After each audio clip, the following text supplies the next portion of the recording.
Hola a todos, bienvenidos al canal de Éxodo Final. Les agradecemos por estar presentes. Hoy empezaremos con la introducción para el tema de hoy, comenzando con una pregunta: ¿qué es la vida? ¿Qué significado podemos darle a esa palabra? Si tuviéramos que describirla en pocas palabras, ¿cómo lo haríamos? Esto puede significar muchas cosas, desde nacer, crecer y morir, hasta convertirse en una lucha constante en nuestras vidas. Si vamos al texto bíblico que se encuentra en el libro de Génesis, capítulo 3, versículo 19, nos habla indirectamente sobre si realmente la vida es una lucha o no. Con el sudor de tu rostro comerás el pan hasta que vuelvas a la tierra, porque de ella fuiste tomado, pues polvo eres, y al polvo volverás. Entonces, desde la perspectiva que vemos de este versículo, la vida siempre fue una lucha. En este caso, estas palabras son hechas por el Señor dirigidas a Adán después de que pecó, cuando al principio de la creación todo fue creado perfecto, porque fue el Señor quien lo creó. También creó al hombre y a la mujer a su imagen y semejanza, explicándoles que todo lo que veían era lo que Él había creado. Pero desgraciadamente el hombre pecó. ¿Y qué sucedió? Que el Señor desgraciadamente tuvo que dejar de lado toda la creación que Él había hecho y concentrarse ahora en el hombre, en lo que Él había creado.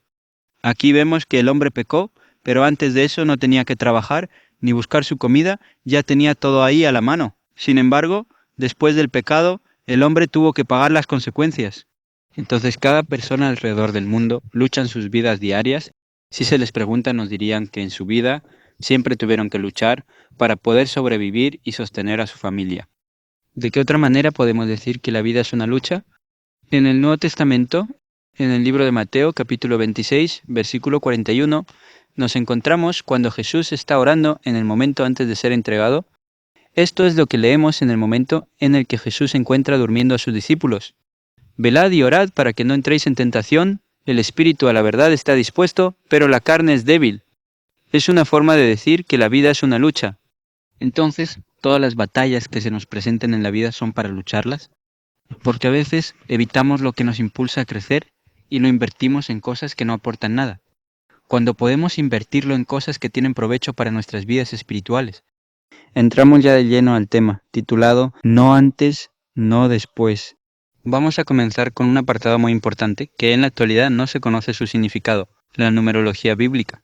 ¿Qué es la numerología bíblica? Es la manera en la que Dios tiene para hablarnos a través de los números. Ahora nos preguntaremos, ¿cómo puede ser eso? Pongamos un ejemplo. El número 1, ¿a quién representa? A la divinidad. Profundicemos un poco más para entender por qué el número 1 representa a la divinidad. El Shema judío era una oración que el pueblo de Israel hacía todas las mañanas al Señor. Esa oración se encuentra en la Biblia, en el libro de Deuteronomio capítulo 6, versículo 4, donde dice: Oye, oh Israel, Jehová nuestro Dios, Jehová uno es. Esta era la oración que el pueblo de Israel pronunciaba para proclamar el pacto y la lealtad hacia Dios y afirmar que existía un solo Dios.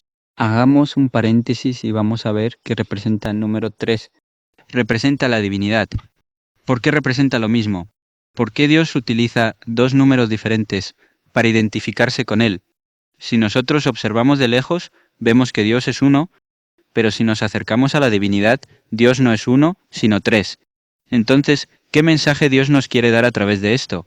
Nos muestra la importancia que Dios le da a la unidad dentro de la pluralidad. Pongamos un ejemplo. El matrimonio. En Génesis capítulo 2, versículo 24 nos dice: Por tanto, dejará el hombre a su padre y a su madre y se unirá a su mujer, y serán una sola carne. ¿Cuántas personas se nos muestra aquí? Dos personas. ¿Por qué son dos si en la Biblia dice que serán una sola carne? Porque aquí Dios nos quiere mostrar la importancia de la unidad dentro de la pluralidad. Pongamos otro ejemplo, la Iglesia. En el Nuevo Testamento, en el libro de Juan, capítulo 17, versículo 21, donde dice esto: Para que todos sean uno como tú, oh Padre, en mí y yo en ti, que también ellos sean uno en nosotros, para que el mundo crea que tú me enviaste. Esta es la oración que Jesús hace por sus discípulos. ¿Por cuántas personas está formada la Iglesia? Por una congregación. Entonces, ¿por qué dice que todos sean uno si son muchas personas dentro de la Iglesia? El Señor nos muestra la importancia de la unidad dentro de la pluralidad. Volvamos al Shema judío, a la oración del pueblo de Israel a Dios, para recordar el pacto con ellos. Nos dice: Oye, oh Israel, Jehová nuestro Dios, Jehová uno es. Para saber por qué el número 1 y el número 3 representan la divinidad, tenemos que ver esto. El primero nos dice Jehová nuestro Dios. Jehová uno es. Entonces aquí se nos muestra que el 1 y el 3 representan lo mismo. Recordemos, la numerología bíblica es la manera que Dios usa para hablarnos a través de los números. Y es lo que hemos visto mediante este pasaje bíblico de Deuteronomio. Entonces se nos muestra cómo estos dos números, el 1 y el 3, significan lo mismo, porque el Señor quiere mostrarnos lo importante que es la unidad dentro de la pluralidad. Ahora revisemos el número 12. Este número representa la unión del hombre con Dios. El número 4 significa la humanidad y el número 3, como ya vimos, significa la divinidad. Profundicemos un poco más en este número. ¿Qué representa el número 12? Representa la unión de la humanidad con Dios, que quiere decir que Dios hace si el hombre hace. El Señor puede actuar en nuestras vidas si nosotros ponemos primero de nuestra parte. ¿Cómo trabaja Dios? Pongamos unos ejemplos. Si decimos, Señor, ayúdame a mejorar mi actitud, pero en el día a día nos enfadamos y nos molestamos por cualquier cosa y después pides en oración que te ayude a mejorar tu actitud, el Señor no puede hacer nada si tú no pones de parte primero. Otro ejemplo, Señor, ayúdame a controlar mi carácter. Si nuestro temperamento es fuerte y nos enfadamos fácil por cualquier cosa que nos ocurra, entonces no vamos a cambiar nunca y después pedimos, Señor, ayúdame por favor con mi temperamento. El Señor no te ayudará porque no estás haciendo tu parte.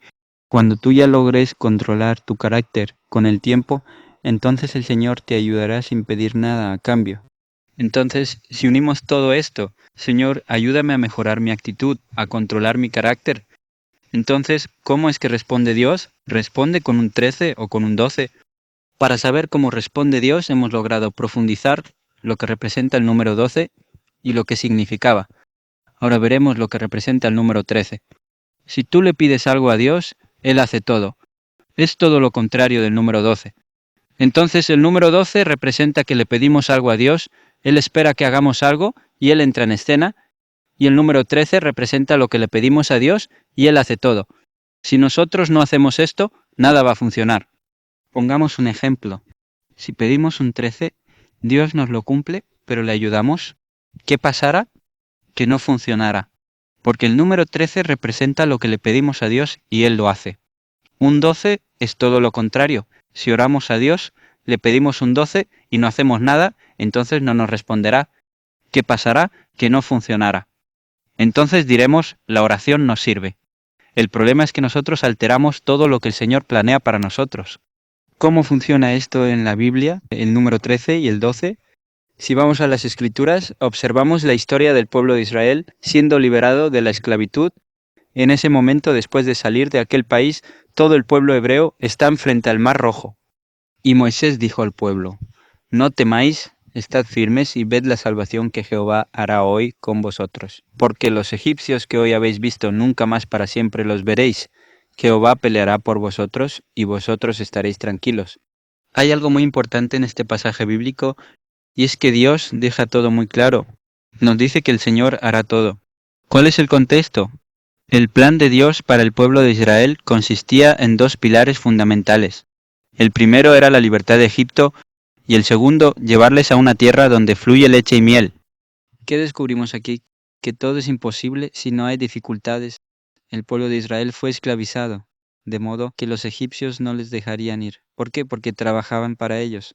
El primer pilar fundamental era liberar a su pueblo. Esta historia la encontramos en Éxodo capítulo 7 al 12, donde nos muestra la historia de la libertad del pueblo de Israel de Egipto. Y el segundo pilar era llevarles a una tierra que fluía leche y miel. Pero ¿cómo irían a Canaán sin tener que pelear con los cananeos? Ya que en ese tiempo los pueblos cananeos fueron ocupando las tierras que habían quedado vacías, y esos pueblos eran sangrientos y no les dejarían pasar por su tierra sin tener que luchar primero. Entonces no iban a dejar que el pueblo de Israel lo habitase nuevamente, si no es por la fuerza. Entonces, si el plan de Dios no era luchar, ¿por qué hubo guerras?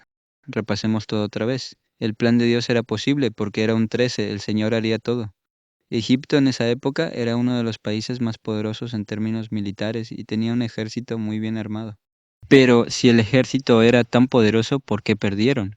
Cabe recordar que todos los egipcios eran guerreros. En cambio, el pueblo hebreo solo se formaba por mujeres, niños y ancianos. Si eran tan poderosos, ¿por qué murieron los egipcios y del pueblo de Israel ninguno? Volvemos a la pregunta de antes. Si el plan de Dios no era luchar, ¿por qué hubo guerras? Porque el pueblo de Israel confundió un 13 con un 12. Dios haría todo, pero el pueblo también quiso ayudar. ¿Qué va a ocurrir? ¿Que no funcionará? Existe un paralelismo entre el plan de Dios para Israel y el plan para los creyentes, que los dos son un 13. Si vamos al texto bíblico de Romanos capítulo 5 versículo 1 nos dice: justificados pues por la fe tenemos paz para con Dios por medio de nuestro Señor Jesucristo. La salvación que es un 13, Dios hace todo. Entonces, ¿qué hizo el pueblo de Israel? Estropeó el plan de Dios que tenía planeado para ellos. Si vemos los versículos de Éxodo y Romanos, dice que el Señor haría todo. En Romanos, el cual su autor es Pablo, dice que solo tenemos que mirar y aceptar. Pero si vamos a otro texto bíblico, que está en Santiago 2, versículo 26, dice esto: porque como el cuerpo sin espíritu está muerto, así también la fe sin obras está muerta. ¿Qué quiere decir Santiago? Que nosotros solo tenemos que creer. Mediante eso nos salvamos y aceptamos, pero nosotros también queremos hacer. Esto significa que ahora hay muchas personas que usan este versículo para decir que si no hacemos nada, entonces las obras están muertas. ¿Qué sucede si hacemos eso? Que no serían necesarias las guerras, pero el pueblo quiso ayudar al Señor en su propósito, que ya tenía planificado de antemano, y lo estropearon todo. Lo mismo sucede con los creyentes en la actualidad. Nosotros solo tenemos que creer, salvarnos y aceptar. Todo lo demás se encargaría Dios. Hemos repasado el número 13. Ahora veremos cómo funciona el número 12. Recordemos que el 12 es la unión del hombre con Dios, y Dios hace si el hombre hace. Pongamos un ejemplo. David y Goliat. ¿Cómo venció David a Goliat? Con la ayuda de Dios, y podemos decir que fue un 13, pero no, fue un 12, porque David tuvo que enfrentar 3 batallas diferentes para vencer a Goliat. La primera fue contra el temperamento, la segunda contra la duda y la última fue contra el miedo. Analicemos cada batalla. El temperamento. ¿Qué es el temperamento? Es la tendencia natural que tenemos todos a reaccionar frente a estímulos externos. ¿Cuántos hermanos tenía David? En Primera de Crónicas 2, versículos 13 al 15 dice: E Isaí, que fue el padre de David, engendró a Eliab su primogénito, el segundo Abinadab, Simea el tercero, el cuarto Natanael, el quinto Radai, el sexto Osem, el séptimo David. Entonces vemos que David tenía 6 hermanos. Nueva pregunta: ¿dónde estaban los hermanos de David? En la guerra, junto al rey Saúl. Prueba de ello lo leemos en Primera de Samuel 7, versículo 13, que nos dice: y los 3 hijos mayores de Isaí habían ido para seguir a Saúl a la guerra. Y los nombres de sus 3 hijos que habían ido a la guerra eran Eliab, el primogénito, el segundo Abinadab y el tercero Sama. Vamos a leer ahora Primera de Samuel capítulo 7 versículo 23 y dice: mientras él hablaba con ellos, he aquí que aquel paladín que se ponía en medio de los 2 campamentos, que se llamaba Goliat el filisteo de Gat, salió de entre las filas de los filisteos y habló las mismas palabras, y las oyó David. En Primera de Samuel 17 versículo 28 dice: oyéndole hablar Eliab su hermano mayor con aquellos hombres, se encendió en ira contra David y dijo: ¿para qué has descendido acá? ¿A quién has dejado aquellas pocas ovejas en el desierto? Yo conozco tu soberbia y la malicia de tu corazón, que para ver la batalla has venido.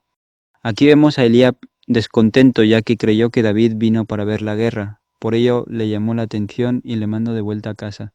¿Cómo era el carácter de David? Si revisamos distintos textos bíblicos, nos muestra cómo era su carácter, observando que era una persona impulsiva.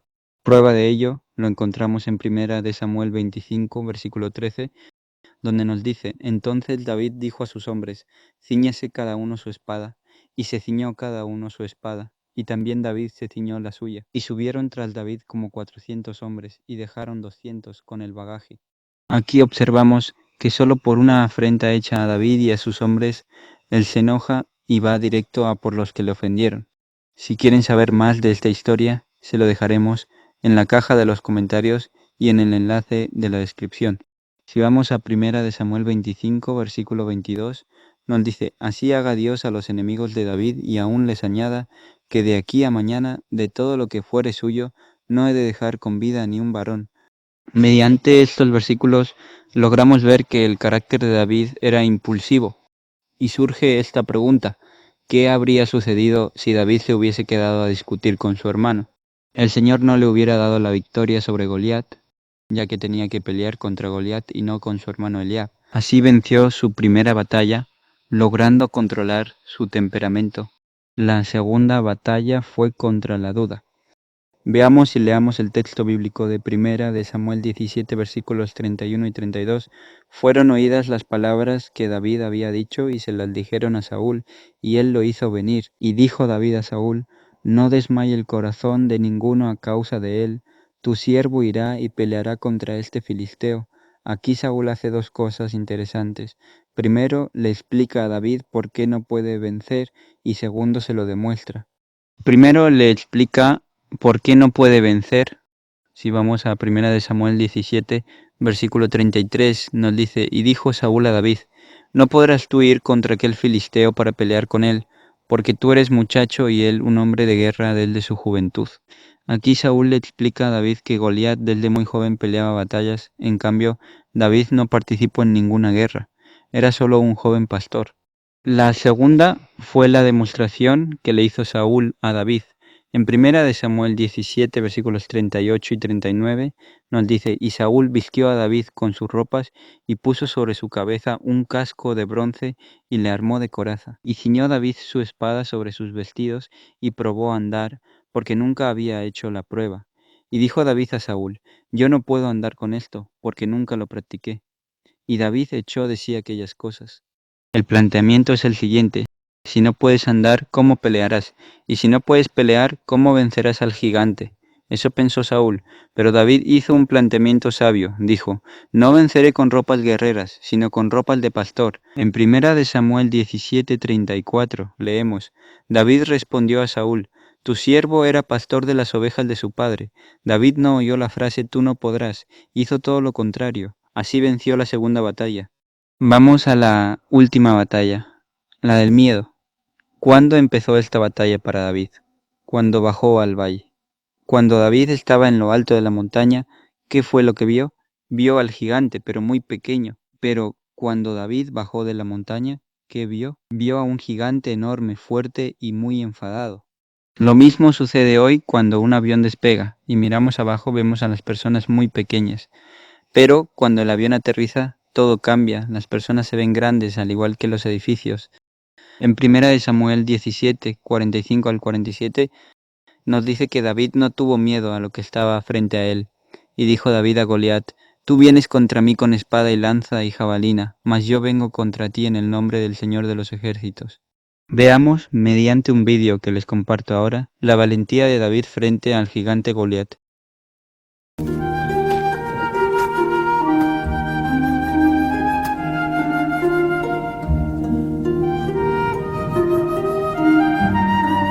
¿Un niño? ¡Me envían a un niño! ¡Cobardes! ¡Que esto se sepa! ¡Los israelitas envían a sus niños a pelear!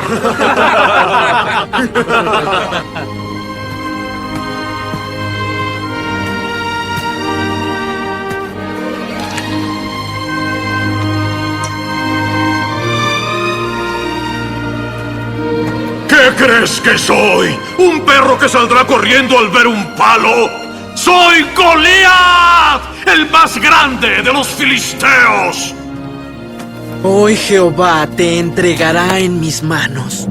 Muy bien. He esperado 40 días para derramar la sangre de un israelita. Muy bien puede ser la tuya.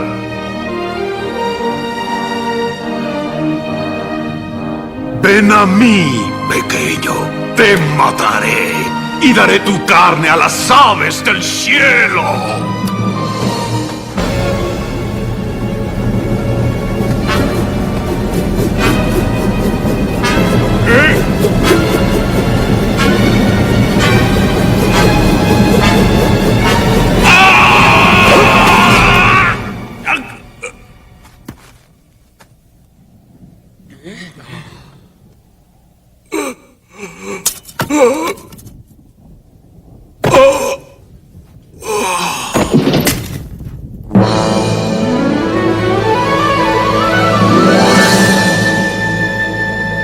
Entonces se hace la siguiente pregunta: ¿por qué David no se puso a correr?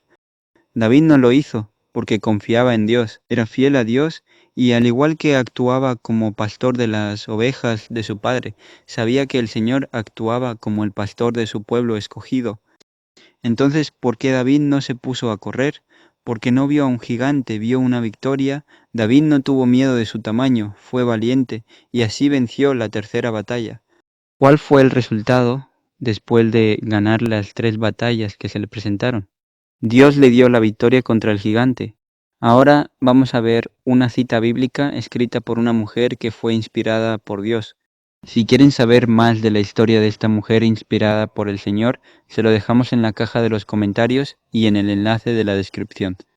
Esta cita se encuentra en el libro llamado La verdad acerca de los ángeles, página 125, donde dice lo siguiente: David no explicó detalladamente a su hermano que había venido para ayudar a Israel, que había sido enviado por Dios para matar a Goliat, que los ejércitos del Dios viviente estaban en peligro y que un ángel lo había conducido para salvar a Israel. Volvemos a la pregunta anterior: ¿cómo fue que David venció a Goliat? ¿Fue con un 13 o con un 12? Y tenemos que decir que fue con un 12. Para terminar, quiero acabar con 3 ideas que me gustaría que os lo grabéis, porque son muy importantes. Pero antes de ver estas 3 ideas, me gustaría recordar que toda la humanidad tiene algo en común: las batallas. Algunas personas piensan que la vida cristiana significa una vida sin problemas, pero la Biblia nunca promete eso. La Biblia nos muestra algo distinto, que Dios forma personas valientes, personas que aprenden a luchar. Quizás mientras escuches esto te puedas preguntar personalmente: ¿qué batalla estoy enfrentando hoy? Al igual que el Señor usó a Moisés como su instrumento para librar a Israel de la esclavitud, Dios puede ayudarnos en nuestras dudas, nuestros miedos, si estamos con Él. Recordemos esto: el mismo Dios de tiempos antiguos es el mismo Dios de hoy. Entendiendo esto, veremos un video del milagro que Dios hizo a través de Moisés para librar a su pueblo. ¡No temáis! Quedaos donde estáis y contemplad la salvación que nos envía el Señor.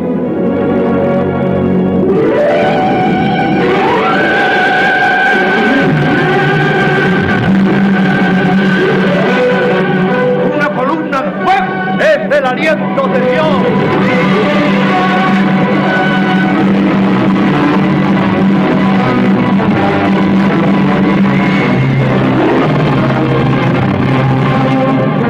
¡Pasad!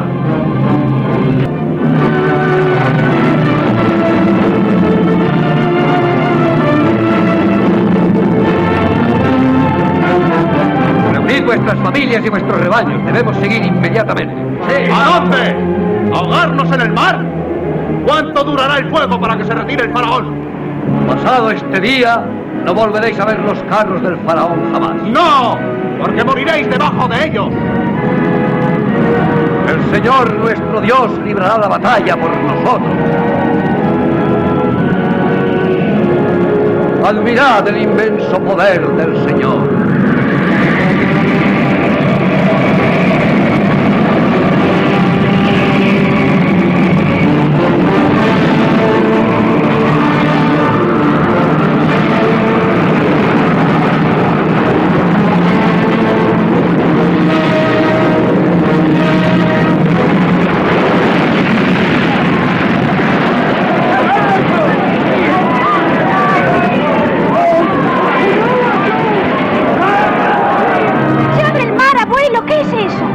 Dios separa las aguas con la fuerza poderosa de su aliento.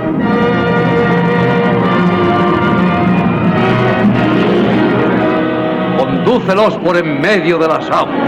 Hágase su voluntad. Abre las aguas ante los hebreos y nos cierra el paso con fuego. Huyamos de aquí. Los hombres no pueden luchar contra un Dios. Más vale morir en lucha contra un Dios que vivir con deshonra. ¿No valía más servir a Egipto que morir aquí? ¿Quién sería capaz de resistir al poder de Dios?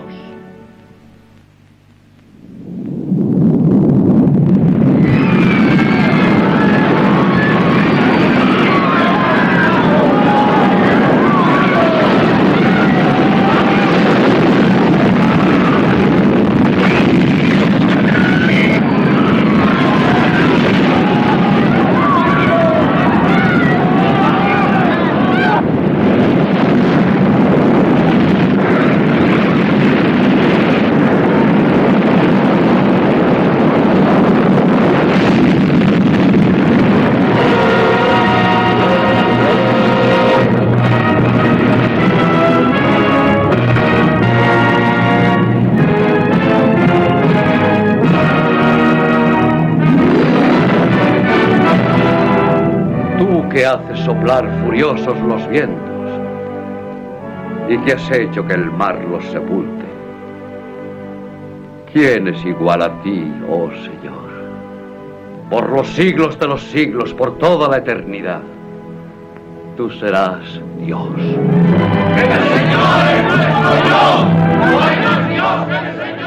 Veamos las tres ideas que hay que recordar y poner en práctica. Primera idea, lo primero que debemos recordar es esto: la vida es una lucha. Muchas veces cuando oramos le pedimos a Dios: Señor, quítame este problema, Señor, quita esta dificultad. Pero si Dios quitara todos los problemas de nuestra vida, ¿qué clase de personas seríamos? Dios no quiere personas débiles, Dios quiere personas que sean valientes y vencedores. Porque hay una diferencia enorme entre dos tipos de personas: la persona que vive tranquila porque nunca tuvo problemas, y la persona que ha tenido problemas pero los ha vencido. Ahora piensa por un momento, ¿qué problema estás enfrentando hoy? Tal vez es una dificultad familiar, tal vez es un problema económico. La pregunta no es ¿por qué tengo problemas? La pregunta es, ¿le estoy pidiendo a Dios que me quite el problema o que me dé fuerzas para vencerlo? Segunda idea, no todas las batallas son nuestras. Antes de luchar siempre debemos preguntarnos algo importante. ¿Mi batalla es un 12 o un 13? ¿Esta batalla me corresponde a mí o le corresponde a Dios? Hay dos errores que se suelen cometer. Primero, querer luchar las batallas que son de Dios. Personas que quieren resolver todo, cuando en realidad deberían confiar más en Dios. Segundo, no luchar las batallas que sí les corresponden. Esperamos que Dios haga todo y nosotros nada, pero en la Biblia muchas veces ocurre algo interesante. El ser humano da el primer paso y Dios completa la victoria. David fue al campo de batalla, pero Dios fue quien le dio la victoria. Ahora, pregúntate, ¿hay alguna batalla en mi vida que esté intentando resolver solo cuando debería confiar más en Dios? Porque cuando nosotros hacemos nuestra parte, Dios hace el resto. Tercera idea, ahora viene algo muy importante. Muchas personas creen que las batallas más grandes están afuera, pero muchas veces las batallas más difíciles están dentro de nosotros. Hay tres luchas que casi todos tendremos que enfrentar en la vida. La batalla contra nuestro temperamento. Cuando reaccionamos mal y nos enojamos, decimos palabras que después lamentamos. La batalla contra nuestras dudas. Habrá momentos en los que dudaremos, incluso a veces dudaremos de lo que Dios puede hacer, pero la fe muchas veces crece en medio de la duda. La batalla contra nuestros miedos. El miedo siempre paraliza. Miedo a fracasar, a equivocarse. Pensemos por un momento, ¿cuál de estas tres batallas estás luchando hoy? ¿Tu temperamento? ¿Tus dudas? ¿Tus miedos? Porque muchas veces la verdadera victoria empieza dentro del corazón. Hoy hemos visto tres ideas importantes. Primero, la vida es una lucha. Segundo, tenemos que saber qué batallas luchar. Tercero, las luchas más grandes muchas veces están dentro de nosotros. Pero hay algo muy importante que no debemos olvidar: Dios no nos llama a una vida fácil. Muchas veces descubrimos algo maravilloso, que no estamos luchando solos.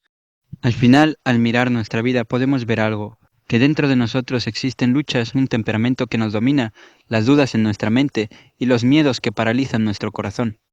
Por más fuertes que seamos, llega el momento donde descubrimos que nuestras fuerzas no son suficientes. En ese momento entendemos cuánto necesitamos a Dios.